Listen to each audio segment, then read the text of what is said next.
Hello everyone, welcome to my new episode of Vishakha classes.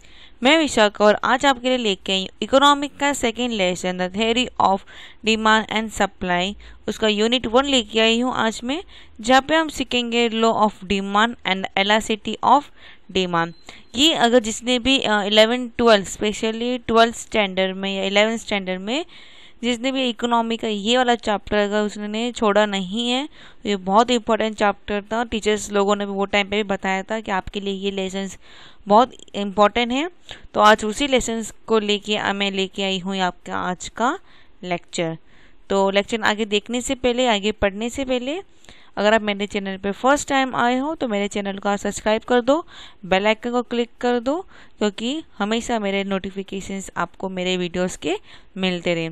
Video को and तक जरूर देखना। अगर वीडियो अच्छा लगे तो वीडियो को प्लीज़ लाइक करो, शेयर करो, और कुछ भी प्रॉब्लम हो या कुछ भी डाउट हो तो आप मुझे कमेंट बॉक्स में आपकी कमेंट कर सकते हो। यहाँ तक कि मेरे टेलीग्राम चैनल पे विशाखा CA एकेडमी के नाम से मेरा चैनल है, प्लस ग्रुप डिस्कशन ग्रुप भी है।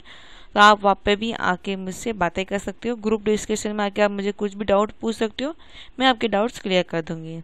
तो स्टार्ट करते हैं आज का हमारा lecture, law of demand and elasticity of demand.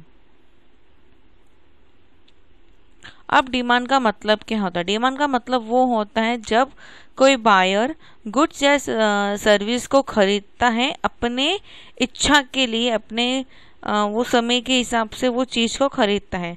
अगर इसका बायर डिमांड का मैं अच्छा खासा उदाहरण अच्छा भी दूँ, जब आपको प्यास लगती है तो आप पानी पियोगे, तो आप पानी उतना ही पियोगे जितनी आपकी ज़रूरत हो, उससे ज़्यादा पानी नहीं पियोगे। ठीक है। अगर कोई बेगर हो तो वो डिजाइन करता है, हाँ मेरा भी इतना बड़ा घर हो, मेरे पास भी गाड़ी हो, मैं भी अच्छा खासा चलूँ। तो ये सब क्या हो रहा है? डिमांड हो रही है। वो मिले या ना मिले वो अलग बात होती है, लेकिन डिमांड होती है। अब डिमांड में क्या होता है? डिजायर होता है, मीन टू परचेस होता है, और एक विलीनेस टू यूज होता है। उसे हम बोलते हैं डिमांड। ये यहाँ पे एक लाइन इंपॉर्टेंट है, यहाँ पे पहले मार्क कर लो ये लाइन, यहाँ से लेके यहाँ तक, और एक ये लाइन, तीनों पॉइंट्स मार्क कर लो। ये आपके 2 पॉइंट्स इंपॉर्टेंट है यहाँ पे। ठीक है। ये एग्जाम में इसके रिलेटिव कुछ पूछे जा सकते हैं, तो वो चीज़ आपको ध्यान रखना है। अब यहाँ पे हम सीखेंगे व्हाट डिटरमाइन द डिमांड्स। अलग अलग चीज़ों में हम डिमांड के बारे में जानने वाले हैं। तो प्राइस ऑफ कम्युनिटी, ये प्राइस ऑफ कम्युनिटी बहुत इंपॉर्टेंट है। डिमांड आप भी बताओ, आप डिमांड कब करोगे? जब वो चीज़ सस्ती होगी या वो चीज़ जब महंगी होगी? बराबर। जब कोई वो चीज़ सस्ती होगी, आपने मालूम है आपके वो जैसी वो चीज़ पहले महंगी थी, लेकिन सडनली वो चीज़ सस्ती हो जाए तो आप क्या करो? डिमांड करने लग जाओगे, आप वो सामान लेने की इच्छा करोगे। या कभी भी ऐसा होगा कि अगर वो डिमांड क्या मतलब प्राइस बढ़ जाएगी तो डिमांड नहीं होगी। तो यहाँ पे इसका मतलब ये होता है when the price increase demand decrease, या when the price decrease demand increase. ये चीज़ यहाँ पे होती है। The price of relative communities. अब कभी कभी ऐसा होता है कि जहाँ पे हम देखते हैं जो एक दूसरे से रिलेटिव होते हैं। यहाँ पे बहुत अच्छा उदाहरण दिया है, टी एंड शुगर। अगर आपको टी बनानी है, चाय बनानी है, तो आपको शुगर की जरूरत पड़ेगी, मतलब मीठे की जरूरत पड़ेगी। तो अगर टी चाय पत्ती के अगर भाव बढ़ते हैं तो शुगर के भी भाव बढ़ जाएंगे। पेन एंड इंक, बराबर। कभी कभी ऐसा भी होता है, उल्टा भी हो जाता है। जैसे price of the petrol driver, जो पेट्रोल ड्राइवर मतलब कार का जो ड्राइवर होता है, उसकी प्राइस क्या हो गई है? गिर गई या घट गई है, उसका भी प्राइस ले उतना ही नहीं रहा। वही जो पेट्रोल का भाव है वो क्या हो गया? बढ़ गया। तो इस तरीके से भी हो सकता है वहाँ पे। तो ऐसे में क्या बोल जाते हैं वो दो कम्युनिटी को? या कंपेयर्ड गुड्स होते हैं या सिचुएशंस गुड्स होते हैं, जो एक दूसरे के वहाँ पे काम आ जाते हैं, जब एक दूसरे के ऊपर डिपेंडेंट हो जाते हैं। जैसे अगर कोई क्या बोलते हैं टूथपेस्ट का किसी चीज़ का भाव बढ़ जाए, कोई टूथपेस्ट है कोई कंपनी का है, उसका अगर प्राइस बढ़ जाता है तो हम क्या करेंगे? दूसरा टूथपेस्ट वहाँ पे ले लेंगे। ठीक है। ऐसा भी हम कर सकते हैं, ये चीज़ भी होती है। तो वैसे इसको क्या बोलते हैं? Decrease the demand for the product at the given price. जो प्राइस ये होती है उसमें डिक्रीजिंग हो जाता है, but increase the demand from the subsidy, जो उसका दूसरा कुछ होता है उसका क्या हो जाता है? प्राइस बढ़ जाता है। जैसे टी एंड कॉफ़ी का अच्छा एग्जाम्पल है। अगर टी का प्राइस गिर जाए, टी का प्राइस अगर कम हो और कॉफ़ी का प्राइस ज़्यादा हो तो प्रेफर क्या करेंगे हम, चलो टी पी लेते हैं आज। लेकिन अगर टी का प्राइस ज़्यादा हो जाए और कॉफ़ी का प्राइस कम हो जाए तो हम क्या लेंगे, कॉफ़ी लेंगे वहाँ पे। तो इस तरीके से वहाँ पे होते हैं। Disposable income of the consumer, अब यहाँ पे बायर के ऊपर है कि उसके पास जैसी इनकम होगी, जितना इनकम वो कमाता है, जितनी उसके पास इनकम होगी उसके हिसाब से वो प्रोडक्ट खरीदेगा, बराबर। अगर बोलते ना, अगर आपकी आपकी अगर इनकम अच्छी हो तो आप BMW भी खरीद लोगे, अगर इनकम अच्छी नहीं होगी तो हम नॉर्मल कार भी वहाँ पे खरीद लेते हैं। तो जिसकी जैसी इनकम होती है उसके हिसाब से, मतलब उसको बोलते हैं परचेसिंग पावर। इनकम यहाँ पे हम वर्ड यूज़ करते हैं परचेसिंग पावर। तो परचेसिंग पावर बायर की जैसी अच्छी होगी उसके हिसाब से वो प्रोडक्ट वहाँ पे खरीदता है, ठीक है। तो ऐसे भी इसमें होते हैं जो अपने से बेसिसरी नेसेसरी चीज़ों के लिए ही डिमांड करते हैं। कोई लग्जरी गुड्स के लिए डिमांड करता है या कोई अपने हिसाब से कुछ चाहिए तो उसके हिसाब से डिमांड करता है। तो सभी की डिमांड क्या होती है, उनके nature of power, purchasing power के हिसाब से डिमांड होती है। Taste and preference of buyer, सभी का टेस्ट अलग होता है, सभी का देखने का नज़रिया, सभी को वो कुछ प्रेफरेंस लेना सभी का अलग अलग होता है। जैसा टेस्ट अगर मुझे पसंद है वैसा टेस्ट आपको नहीं पसंद होगा, या जिस तरह से मैं कपड़े लेती हूँ या खरीदती हूँ जो क्वालिटी के कपड़े वो आप नहीं लोगे, आप उसे हैवी क्वालिटी के कपड़े खरीदते होंगे, ये भी चीज़ हो सकती है। तो अलग अलग चीज़ों के हिसाब से कपड़े वहाँ पे या क्वालिटिकल या उसके हिसाब से बायर होते हैं। जैसे अगर कोई हम सीरियल देख रहे हो या कोई मूवी देख रहे हो, उसमें जैसे कुछ कपड़े अच्छे फैशनेबल कोई कपड़े आ जाए तो फटाक से उसकी क्या हो जाती है, डिमांड बढ़ जाती है। ये चीज़ भी वहाँ पे होती है, उसकी डिमांड वहाँ पे अचानक सडनली बढ़ जाना, ये भी हो सकता है। कंज्यूमर एक्सपीरियंस के हिसाब से क्या होता है कि फ्यूचर प्राइस क्या होगी, इनकम क्या है, सप्लाई कंडीशन कैसी होगी, या इंक्रीजिंग डिमांड हो गया, शॉर्टेज इन सप्लाई हो चुका रहेगा। जैसे अगर कोविड-19 में देखा होगा, सडनली खाली इतना ही बोला है कि वीकेंड लॉकडाउन लगेगा। लोगों को मिसअंडरस्टैंडिंग होने की वजह से उनके क्या लगा कि नहीं, वहाँ पे हमारे जो नेसेसरी जो चीज़ें होती हैं उनकी दुकानें भी बंद हो जाएगी। तो वहाँ पे लोगों ने क्या कर दिया, फटाक से वो सामान लेने के लिए दुकानों में चले गए। लेकिन हुआ क्या था, नॉर्मली दुकानें सभी खुली थी, नेसेसरी सामान सब खुले हुए थे, लेकिन वो मिसअंडरस्टैंडिंग की वजह से क्या हो गया, वहाँ पे जो सामान उनको अभी नहीं ज़रूरत है, जो चीज़ अभी नहीं ज़रूरत है, उन्होंने क्या लिया, वो लेके घर पे रख दिया। जिस इंसान को वहाँ पे अभी ज़रूरत थी उसके लिए वहाँ पे सामान दुकान पे है ही नहीं। तो ये यहाँ पे हो जाता है कि हम पहले से हमारे फ्यूचर के लिए पहले से यहाँ पे ले लेते हैं इस तरीके से। अगर यहाँ पे नॉर्मल बेसिकली देखा जाए तो जहाँ पे अगर कुछ शॉर्टेज हो जाए, इसकी वजह से क्या हो गई, शॉर्टेज हो गई, जो सप्लाई होने वाली थी वहाँ पे शॉर्टेज हो गई। और सडनली अगर कभी कभी ऐसा हो जाए कि वहाँ पे प्रोडक्ट हम इसलिए भी खरीद ले कि हमें पहले से मालूम हो गया कि फ्यूचर में जाके उसकी प्राइस क्या हो जाएगी, बढ़ने वाली है, या इनकम उसकी बढ़ जाएगी, या उसके गुड्स अब मिलेंगे नहीं, तो हम क्या ले लेते हैं, आज ही पहले से ही ले लेते हैं। अदर फैक्टर क्या है, साइज ऑफ द पॉपुलेशंस के हिसाब से हम करंट या रिलीजन या लार्ज वर्ल्ड के हिसाब से बायर क्वांटिटी डिमांड देखते हैं। एज डिस्ट्रीब्यूशन ऑफ पॉपुलेशंस होता है, अलग अलग एज के हिसाब से वहाँ पे हम डिस्ट्रीब्यूट किया जाता है। लेवल ऑफ नेशनल इनकम, सभी का national incomes of every people are different, सभी की इनकम क्या होती है, अलग अलग होती है। Consumer credit facility, interest rate, consumer credit facility का मतलब है कि फ्यूचर में हम उस चीज़ का पैसा देने वाले हैं, उसके बारे में यहाँ पे हम बात कर रहे हैं। तो आपने जो लोन लेते हो ना, कि फ्यूचर में जाके हम जो लोन लिया था उसके हम फ्यूचर में इंटरेस्ट उसका पे करेंगे, उसका धीरे धीरे हम पैसा पे करते हैं, तो वहाँ पे हम बोलते हैं उसको इंटरेस्ट रेट हम पे करने वाले हैं। कभी कभी हम नॉर्मल किराने की दुकान से भी हम जब सामान लाते हैं तो मंथली बेसिस पे हम उसको एक टाइम पाने के बाद उसको हम वहाँ पे हम पेमेंट करते हैं। Government policy and regulation, government policy बहुत इम्पॉर्टेंट है। जैसे अगर कोई गवर्नमेंट अगर इंडियन कंपनी को अपने इंडिया में उसका प्राइस जो होता है उसी में वो प्राइस प्रोडक्ट बेचना चाहती है, अगर कोई फॉरेन वही सेम प्रोडक्ट कोई फॉरेन कंपनी अगर इंडिया में जब बेचने आती है तो क्या कर देती हैं, इनडायरेक्टली उसके ऊपर कस्टम जो टैक्स लग जाता है वो प्राइस बढ़ा देंगे, तो इनडायरेक्टली उसकी जो प्राइस हो जाएगी वो क्या हो जाएगी, बढ़ जाएगी, और यहाँ पे इंडियन की प्राइस क्या हो जाएगी, कम हो जाती है। तो वहाँ पे जो प्रोडक्ट होता है और इंडियन के हिसाब से एक माइंडली बैठ गया है जो सस्ता है वो सबसे अच्छा है, तो इसलिए नॉर्मली हम क्या करेंगे, जो सस्ता होगा वहाँ पे हम ले लेते हैं। और जो गवर्नमेंट पॉलिसी डिमांड क्या कर देती है, जो टैक्स परचेस करते हैं या कुछ एक्सपीडिएंट करते हैं, सब्सिडी पॉलिसी होती है उस पर वो टैक्स लगा देती हैं। कभी कुछ चीज़ें को, जब कोई सामान को जब नहीं बेचना है या कुछ नहीं करना है तो उसका प्राइस बढ़ा दिया जाता है। कभी कभी ऐसा भी होता है जब गवर्नमेंट को पैसे की जब ज़रूरत पड़ती है, जो काम की चीज़ सबसे ज़्यादा होते है उस पर उसका प्राइस बढ़ा दिया जाता है। तो ये चीज़ भी वहाँ पे होती है। अब आता है हमारे डिमांड फंक्शंस के बारे में देखने वाले हैं। तो यहाँ पे आता है कि हमारा quality of demand of X is a function of P X Y and P R. तो price of communities, money income for consumer and the price of relative goods के बारे में यहाँ पे देखा जाता है।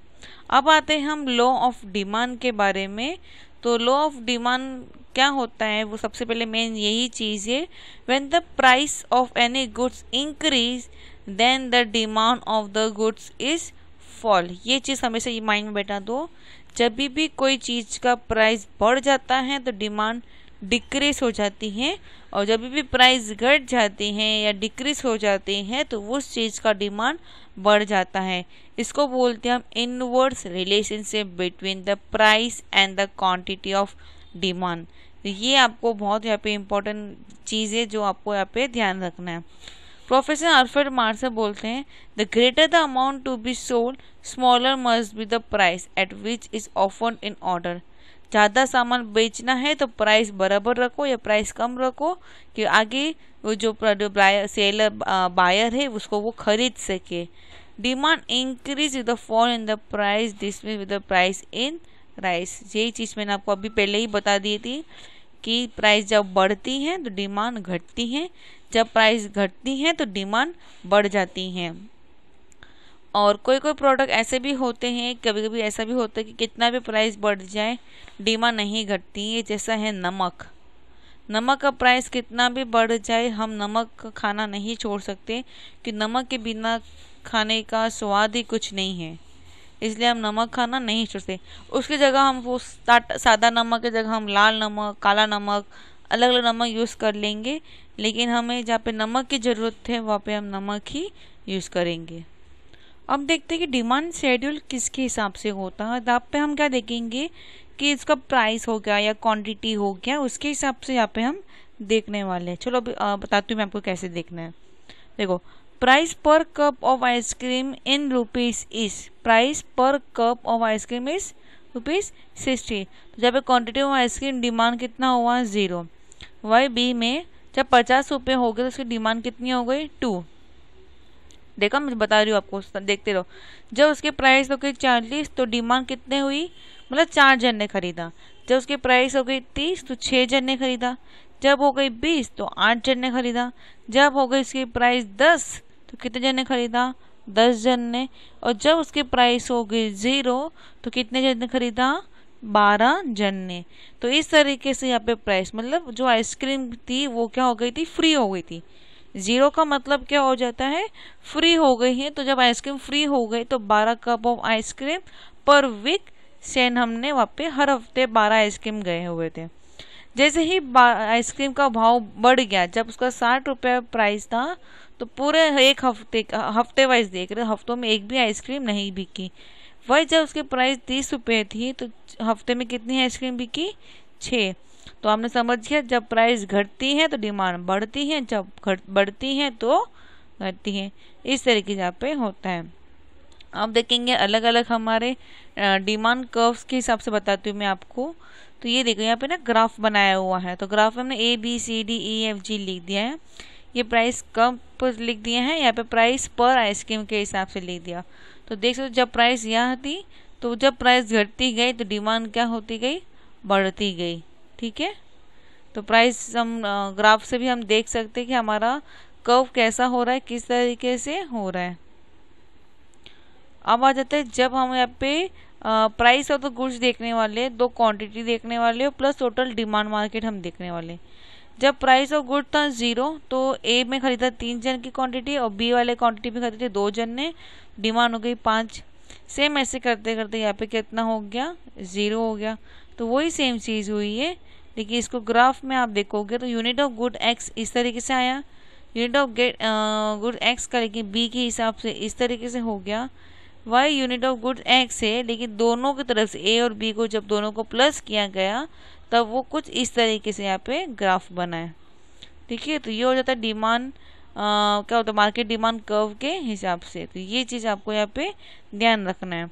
एक यहाँ पे फॉर्मूला है Q is equal to A minus B P. क्या बोलते हैं, Q हमारा क्वांटिटी डिनोट करता है और P हमारे प्राइस को डिनोट करता है और A भी हमारे vertically intersection of sloping lining है। अब आता है कि price effect of the fall in price. Price कैसे इफेक्ट करती है कोई चीज़ का प्राइस फॉल हो जाने का। जैसे समझो कुछ प्रोडक्ट है उसका अगर प्राइस गिर जाता है तो दूसरी चीज़ का प्राइस बढ़ भी सकता है, यहाँ पे घट भी सकता है। तो ये भी हो सकता है। जब भी प्राइस गिरेगी, जब भी प्राइस गिरेगा, या जब इसको इंग्लिश में अगर बोला जाए when the price fall the substitute effect is always positive. मतलब जब भी प्राइस गिरेगी तभी भी हमारा ये सब्स्टिट्यूट इफेक्ट हमेशा क्या होगा, पॉजिटिव ही होगा। ठीक है, अब आता है इनकम इफेक्ट के बारे में बात करेंगे हम यहाँ पे। तो इनकम इफेक्ट का मालूम ही होता है जब भी हमारा इंक्रीज इन डिमांड होता है तो वहाँ पे क्या हो जाता है, इंक्रीज इन रियल इनकम में इंक्रीज हो जाता है। जैसे अगर आप कोई प्रोडक्ट का डिमांड बढ़ जाए तो आपको क्या होगा, आपकी तो इनकम बढ़ जाएगी। जो भी वो प्रोडक्ट खरीदेगा उसके हिसाब, जो प्रोडक्ट बेचेगा उसका क्या हो जाएगा, डिमांड ऑटोमेटिकली उसका क्या हो जाएगा, इनकम बढ़ जाएगा। ठीक है, utility maximum behaviour of consumer. जितने की ज़रूरत होगी उतना ही हम यूज़ करते, हमें एक पॉइंट पे आते ही हम सेटिस्फिकेशंस हो जाते, इसके आगे हम और कुछ नहीं कर सकते। अगर अच्छा खासा एग्जांपल दूँ, जब आपको भूख लगती है तो आप 1 रोटी 2 रोटी 3 रोटी खाओगे, चौथी रोटी खाते खाते आप कह दोगे बस अब नहीं खाना। तो जब बस नहीं खाना है तो वो आपका क्या हो जाता है, सेटिस्फिकेशन। आप बस 3 रोटी से आप क्या हो जाओगे, बस हो जाओगे। लेकिन कभी कभी ऐसा होता है कि कोई सामने कुछ अच्छी चीज़ आ जाए तो एक सर्टिफिकेशन लाइन के भी ऊपर आप कभी कभी पार हो जाते हो। अराइव इन न्यू कस्टमर, तो जब भी प्राइस ऑफ कम्युनिटी फॉल हो जाता है, जब भी कोई प्रोडक्ट प्राइस गिरता है तो वहाँ पे क्या होता है, डिमांड का आ जाना या बढ़ जाना ज़्यादा हो जाता है उस प्राइस गिरने के वजह से। Who could not afford to buy it earlier when now is able to buy. पहले जो लोग उस प्रोडक्ट को जब खरीद नहीं सकते थे, उनकी जो इतनी इनकम नहीं थी कि वो उस प्रोडक्ट को खरीद सके, लेकिन जैसे ही उसकी प्राइस गिर गई उस प्रोडक्ट की, उसकी वजह से क्या हो गया, वो भी आज खरीद सकते। इसलिए नए कस्टमर इस तरीके से बन जाते हैं। डिफरेंट यूज़, अभी डिफरेंट यूज़ की बात किया जाए तो अलग अलग कम्युनिटी होती है जो अलग अलग तरीके से इस चीज़ों को यूज़ करती है। Price of the such a community fall to put to more the number of use and therefore demand will increase. हम जैसे ही कोई चीज़ का प्राइस गिर जाता है तो हम उस प्रोडक्ट को अलग अलग तरीके से यूज़ करने के लिए हमारे माइंड में एक आ जाता है। Expression of the law of demand, consumption goods की बात किया जाए तो यहाँ पे हमारे जो सोशल पैसेज होते हैं, लैंड होता है या डिस्प्लेस ऑफ वेल्थेंस होते हैं, जिसको हम क्या कहते हैं, सिम्बॉलिकल रीच ऑफ पीपल के हिसाब से हम वहाँ पे देखते हैं। गिफ्टिंग गुड्स, गिफ्टिंग गुड्स का मतलब यहाँ पे हो गया कि हमें और किसी के तरफ से हमें या गिफ्ट मिलना। कोई हमें ऐसे ही बर्थडे पार्टी या समथिंग कुछ गए हो और हमें वो चीज़ क्या मिल गई है, गिफ्ट मिल गई है, तो वो हमारा क्या हो जाता है, गिफ्टिंग गुड। गिफ्टिंग का यहाँ पे अच्छा खासा एग्जांपल यहाँ पे दो, जब भी अगर कोई चीज़ का प्राइस कितना भी बढ़ जाए हम उससे खाने के लिए हम छोड़ नहीं सकते हैं। जैसे हमारा खाना है, अगर चावल गेहूँ दाल इन सब के प्राइस कितने भी बढ़ जाए हम उसे खाने के लिए हमें वो खरीदना ही होता है। तो इसे बोलते हैं कि हमारा प्राइस और डिमांड का क्या हो जाता है, रिलेशनशिप बन जाता है। जब इस रिलेशनशिप को उसी को हम रिलेशनशिप को बोलते हैं गिफ्टिंग गुड। तो ये चीज़ आपको यहाँ पे ध्यान रखना है। कंसेप्ट ऑफ नेसेसरीज का मतलब होता है जहाँ पे the spirit of the price of television set या रिफ्रिजरेशन या एयर कंडीशंस का प्राइस बढ़ जाए, उसके जैसे क्या होता है, डिमांड फॉल हो जाएगी। डिमांड फॉल, प्राइस अगर बढ़ जाए, सडनली प्राइस बढ़ जाए तो इनडायरेक्ट क्या हो जाएगी, डिमांड फॉल हो जाएगी। फ्यूचर एक्स में पहले ही बता दिया कि हमने पहले से ही बात सोच लिया है कि आगे जाके ये होने वाला है, वो होने वाला है, उसकी प्राइस कम हो जाएगी, बढ़ जाएगी तो आज ही खरीद लो। खाना कम हो जाएगा दुकानों में, अभी जाके खरीद लो। तो उसके लिए हम क्या करते हैं, फ्यूचर की चीज़ जो फ्यूचर में हमें चाहिए रहता था वो क्या कर लेते हैं, हम पहले से ही लेके रख देते हैं। इनकम्प्लीट इन्फॉर्मेशन है इन रिलेटेड बिहेवियर्स का मतलब यहाँ पे हो जाता है कभी कभी हम ऐसा भी होता है कि जो प्रोडक्ट हम लेने जाते हैं उसके बारे में हमें कंप्लीट नॉलेज नहीं होती, या तक कि सामने वाला भी हमें कंप्लीट नॉलेज नहीं देता है, तो उसकी वजह से हम क्या कर देते हैं, वो प्रोडक्ट खरीद लेते हैं। ये भी चीज़ हो जाती है। और पहले से हमें कोई बताता नहीं है कि उस चीज़ का क्या आगे जाके फ्यूचर में प्राइस क्या होने वाला है, तो वहाँ पे क्या नहीं होने वाला है, या जो रैशनल हम कैलकुलेशन कर देते हैं वो भी रॉन्ग आ जाता है, और हो भी सकता है कि डिमांड उसकी फॉल भी हो जाए। डिमांड फॉर नेसेसरी जो चीज़ें होती हैं उसका कितना भी प्राइस बढ़ जाए, डिमांड हमेशा उसकी उतनी ही रहेगी। स्पेसिकुलेटेड गुड्स का मतलब यहाँ पे हो गया कि जो स्टॉक्स है, शेयर्स है, तो more will be demand when the price are rising and less will be demand when the price delay. Stock share में मार्केट का काम यह है, जब प्राइस बढ़ेगी तो डिमांड ज़्यादा होता है, अगर प्राइस घटती है तो डिमांड कम हो जाती है। यहाँ पे थोड़ा उल्टा हो जाता है, तो ये चीज़ आपको यहाँ पे ध्यान रखना है। Expense and the contraction of the demand की बात किया जाए तो यहाँ पे हम देखते हैं कि जैसे यहाँ पे एप्पल देखो यहाँ पे दिया है, मैं बताती हूँ। Suppose the price of apple is 100 rupees per kilogram and the consumer buy 1 kilogram at that price. Now, if other things such that income price of other goods are tested to consumer remain the same, but the price of apple fall at rupees 80 per kilo and the consumer now took the 2 kilogram of apple। देखो, जब 1 kilo का price था 100 रुपये तो उसने 1 kilo ही खरीदा। जब उस एक किलो का प्राइस 80 रुपये हो गया तो उसने कितना खरीदा, 2 किलो। लेकिन जैसे ही उसी एप्पल का प्राइस 150 रुपये किलो हो गया तो उसने आधा किलो ही खरीदा। तो मतलब जैसे ही प्राइस बढ़ती हैं तो हम डिमांड कम भी कर देते, घटा भी देते, हम उस हिसाब से कर लेते हैं। जब 100 रुपये किलो था तो 1 किलो ही खरीदा, जब 80 रुपये किलो होगा तो 2 किलो खरीद लिए। मतलब जब प्राइस कम हुआ तो डिमांड प्रोडक्ट के क्या हो गए, बढ़ गए। जैसे ही प्राइस बढ़ गई तो डिमांड आधे किलो पे आ गई। इस तरीके से यहाँ पे होता है।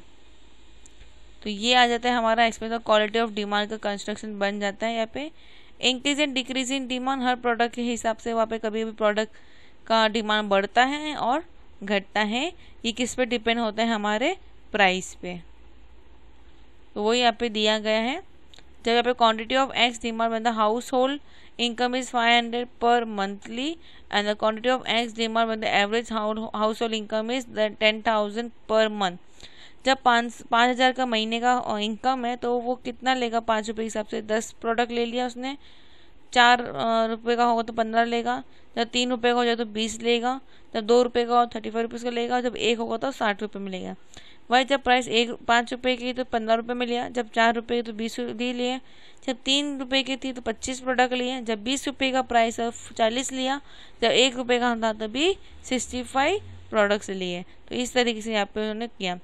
तो यहाँ पे आप देख सकते हो पूरा एक 2 डिमांड कर्व फ्लो बन गया। यहाँ पे at the income different income के हिसाब से यहाँ पे हमने डिमांड कर्व बना दिया गया है। तो ये यहाँ पे पूरा उन्होंने एक्सप्लेन किया है। अब ये देखिए, ये बहुत इंपॉर्टेंट है। जब भी इंक्रीज डिमांड होगी तो जो हमारा जो कर्व होगा ना वो हमेशा राइट वे की तरफ शिफ्ट होगा, और जब भी डिमांड में अगर डिक्रीजिंग होने लग जाएगा तो ये लेफ्ट साइड में शिफ्टिंग होने लग जाएगा। तो ये चीज़ आपको यहाँ पे ध्यान रखना है। Movement along the demand curve and और the shift of demand curve, जो मैंने पहले ही पढ़ा चुकी हूँ आपको। या अगर शॉर्टेज या चेंजिंग डिमांड होता है तो वो राइट साइड शिफ्ट होता है, या डिक्रीजिंग होता है तो हम लेफ्ट साइड शिफ्ट कर देते हैं, या क्वांटिटी में कुछ फर्क आ जाता है, या towards the same demand curve में। तो इस तरीके से वहाँ पे होता है। एलास्टिसिटी ऑफ डिमांड्स, जिससे यहाँ पे अगर अच्छा खासा बता दूँ, at the result of fall in the price of the headphone वो ₹500 टू ₹400। जब 500 रुपये का था तो 400 में हो गया, तो डिमांड कहाँ से होगी, 100 रुपये का 100 प्रोडक्ट लिए थे जब 500 रुपये के थे, अब 400 रुपये का प्रोडक्ट हो गया तो हमने कितना ले लिया, 150 हेडफोन। इससे पहले हमने एप्पल वाला उदाहरण लिया था, वो वाला उदाहरण भी यहाँ पे चलेगा। प्राइस एलास्टिसिटी ऑफ डिमांड में हम ये देखते कि जो परसेंटेज ऑफ क्वांटिटी डिमांड है upon the percentage change in price के हिसाब से क्या होता है, तो वो हम देखते हैं प्राइस एलास्टिसिटी ऑफ डिमांड में। वही अगर इसको ईपी में देखा जाता है तो change in quantity upon original quantity into 100, change in price upon original price into 100। इस तरीके से हम यहाँ पे देखते हैं। तो ये चीज़ आपको यहाँ पे ध्यान रखना है। जिससे अगर यहाँ पे सम की बात की जाए तो सम क्या दिया है यहाँ पे, the price of the quantity decrease from ₹6 to 4 and the quantity of demand of good increase from 10 unit to 15 unit, fine it, इतना दिया गया है यहाँ पे। तो क्या करना है आपको, क्वांटिटी ऑफ प्राइस ने दोनों लेना है, तो 5/2 × 6/10 ले लेंगे यहाँ पे हम। तो यहाँ पे आ जाएगा, इसको दोनों को हम क्रॉस मल्टीप्लाई करके हमारा आंसर यहाँ पे आ जाएगा और यहाँ पे नॉर्मल एक वैल्यूबल मिल गया। फॉर्मूलाज एग्जाम में याद रखना जरूरी है, फॉर्मूलाज नहीं आएंगे तो आप सम नहीं कर पाओगे। Point elastic minus dq/dp into QP/Q, ये फॉर्मूला को याद रखना है। ज्योमेट्रिकल मेथड की बात किया जाए तो RT/RT आता है, lower segment upon upper segment में हम इसको हम बोलते हैं ज्योमेट्री मीन या measure of elasticity on the linear demand curve के हिसाब से।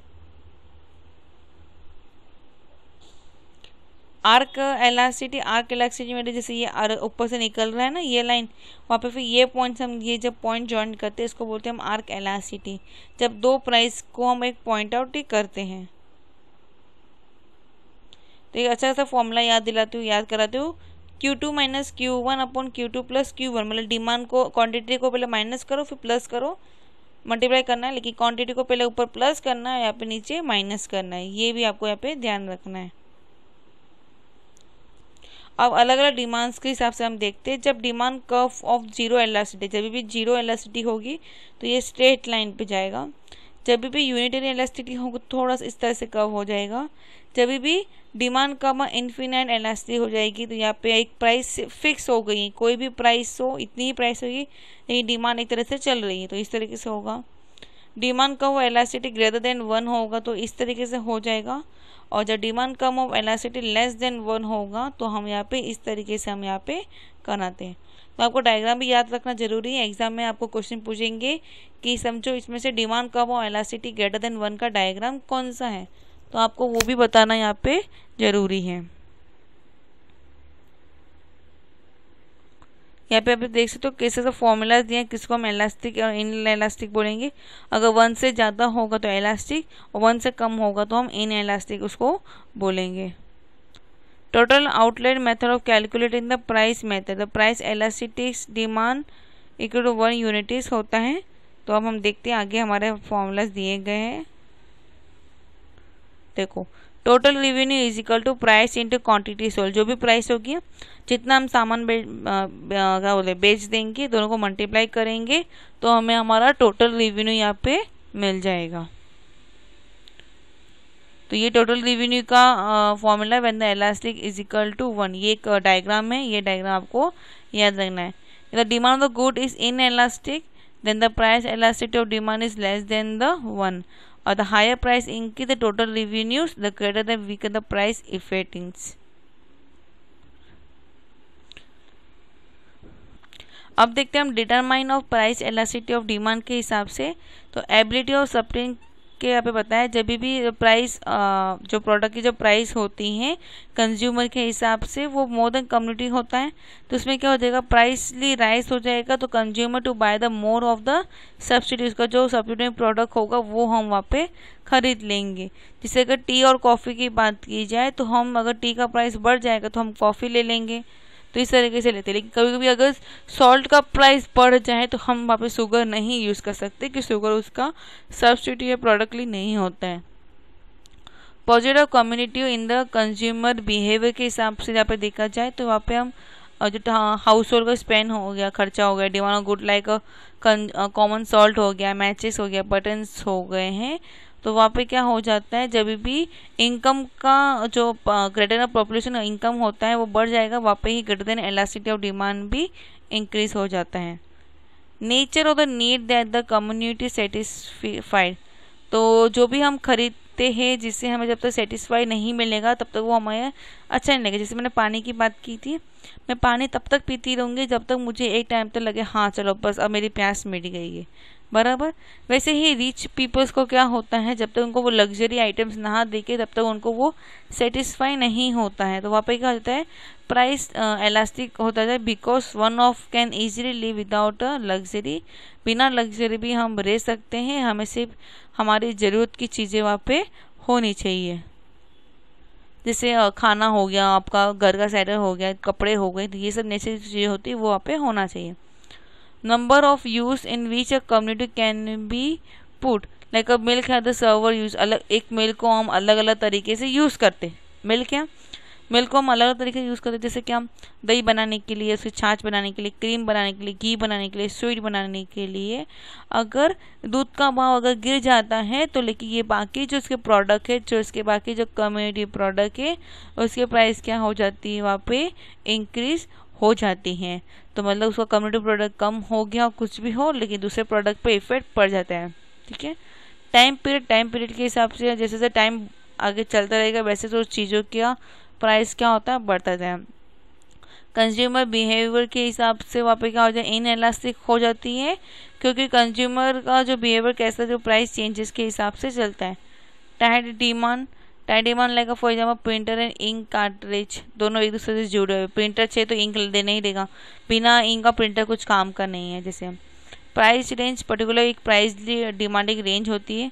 Minor complementary items like a demand for the cheap हो गया या use with the consent product हो गया, ये सब इन इलास्टिक डिमांड में आ जाते हैं। Income in elasticity of demand, यहाँ पे हम देखते हैं परसेंटेज चेंज इन डिमांड में कितना चेंजेस आया है upon percentage change in income. तो जो भी हमारा दिया रहेगा quantity upon Q divide by delta Y upon Y हम लेते हैं, जहाँ पे इनकम इलास्टिक ऑफ डिमांड है। डेल्टा क्यू का मतलब चेंज इन डिमांड, क्यू का मतलब ओरिजिनल डिमांड। जैसे ओरिजिनल डिमांड 10 रुपीज़ था, उसका हमने बदल के हो गया 12 रुपये, तो क्या आएगा 12/10। इस तरीके से हम वहाँ पे लिखते हैं। तो परसेंटेज चेंज सेम फॉर्मूला वही यूज़ किया यहाँ पे, बस खाली इन्होंने बता दिया। अलग अलग प्रोडक्ट जो एग्जाम्पल्स ऊपर लिए थे उसको यहाँ पे उन्होंने सॉल्व करके दिखा दिया है, तो वो हम यहाँ पे नहीं दिखा, जरूरत नहीं है। बस आपको आ गया है किस तरीके से सॉल्व करना है, वो आपके लिए इम्पोर्टेंट है वहाँ पे। सब्सिडी प्रोडक्ट एंड डिमांड, ये हमने टी एंड कॉफ़ी का देख लिया, वही एग्जाम्पल। कम्युनिटी गुड्स भी वही है, एग्जाम्पल्स हमने सब देख लिया है। Cross price elasticity of demand, ये भी हम देख चुके हैं। अब आता है डिमांड फोरकास्टिंग। डिमांड फोरकास्टिंग का यहाँ पे होता है कि जो मेजर ऑफ स्टेट और द नेचर ऑफ इवेंट और वेरिएबल होता है उसका फोरकास्टिंग करना। Forecasting demand is like art हो गया, साइंस हो गया, जो प्रोबेबल डिमांड ऑफ प्रोडक्ट और the service at the some future date के हिसाब से वहाँ पे किया जाता है। अब इसका अलग अलग यूजफुलनेस होते हैं जो वहाँ पे काम आते हैं। इसका स्कोप ये होता है कि जहाँ पे भी हम स्मॉल फॉर्म में लोकल एरिया हो गया है वहाँ पे जो फोरकास्टिंग टास्क दिया जाता है depending upon the area of operating of film के प्रेजेंटेशन के हिसाब से। तो माइक्रो हो रहा है या मैक्रो लेवल पे हो रहा है या इंडस्ट्रियल पे कैसा है, फर्म्स कैसा है, वो सब हम यहाँ पे देखते हैं। डिमांड डिस्ट्रीब्यूशन की बात किया जाए तो producing goods and consumer goods, durable goods and non durable goods, driving goods and automatic goods हो गया। इंडस्ट्रियल गुड्स अलग होते हैं, कंपनी गुड्स अलग होते हैं। शॉर्ट रन डिमांड्स अलग होती हैं, लॉन्ग रन डिमांड्स अलग होती हैं। ठीक है। Producer goods and the consumer goods, producer goods क्या होता है, जो मशीन प्लांट एंड इक्विपमेंट्स, ये प्रोड्यूसर गुड्स होते हैं। कंज्यूमर गुड्स क्या हो गया, जो हमारे रेडीमेड खाने की चीज़ होती है, क्लोथ्स, प्रिपेयरिंग फूड्स या हाउस से रिलेटेड जो भी खाना हमारा सामान होती है वो सब। Durables goods and the non durables goods, तो जो हमारे नॉन ड्यूरेबल्स गुड्स वो होते हैं जो एक ही बार क्या बोलते हैं, which can not consume more, एक ही बार कंज्यूम कर सकते हैं, उसको वापस हम कंज्यूम नहीं कर सकते। और जो हमारे ड्यूरेबल्स गुड्स होते हैं उसको बार बार हम कंज्यूम कर सकते हैं। नॉन ड्यूरेबल गुड्स जैसे हो गया हमारा ब्रेड, मिल्क, वेजिटेबल्स, फ्रूट्स, ये सब।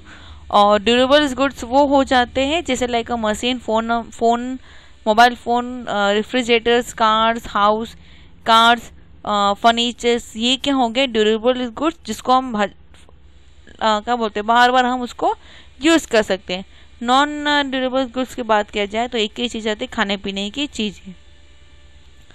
डायरेक्ट डिमांड, ऑटोमेनेंस डिमांड की बात किया जाए तो यहाँ पे वो गुड्स आते हैं जो लाइक डिमांड फॉर सीमेंट हो गया हो, तो ये सब क्या होगा, डिमांड की बात की जाती है। वहाँ पे अगर कोई प्रोडक्ट होता है या इंडिपेंडेंट डिमांड ऑफ गुड्स हो जाता है, उसको बोलते हैं ऑटोमेनस डिमांड के बारे में। Demand for the firm product and industrial demand, firm product के लिए अलग अलग चीज़ें होती हैं, इंडस्ट्रियल डिमांड्स के लिए अलग होती है, जैसे like Tata iron steels company, ये सब चीज़ें हो गई। Short run and long run demand, short run के लिए जैसे हमारे गुड्स हो गए, लॉन्ग रन के लिए जो फर्नीचर्स ये सब क्या हो गए, लॉन्ग टर्म के लिए हम डिमांड कर रहे हैं। Factor affecting demand and the non durable goods क्या हो जाते हैं कि उसकी इनकम अगर बढ़ जाती है कोई प्रोडक्ट के लिए, हाउस होल्ड हो जाती है, उसमें फर्क होगा। प्राइस बढ़ जाने से वजह से भी हम वो प्रोडक्ट के लिए नहीं भी लेते हैं, कभी भी लेते भी नहीं है, लेते भी हैं। डेमोग्राफी के हिसाब से जगह अलग अलग जगहों के हिसाब से या बच्चों के हिसाब से हम वो ये चीज़ों के हिसाब से चीज़ों पे हम प्राइस लिए वहाँ पे डिमांडेड करते हैं। Factor affecting demand for the durable consumer goods, ये तो मैंने अभी बता दिया था आपको कि कोई कोई गुड्स किस तरह से वहाँ पे इफेक्ट हमें कर सकता है।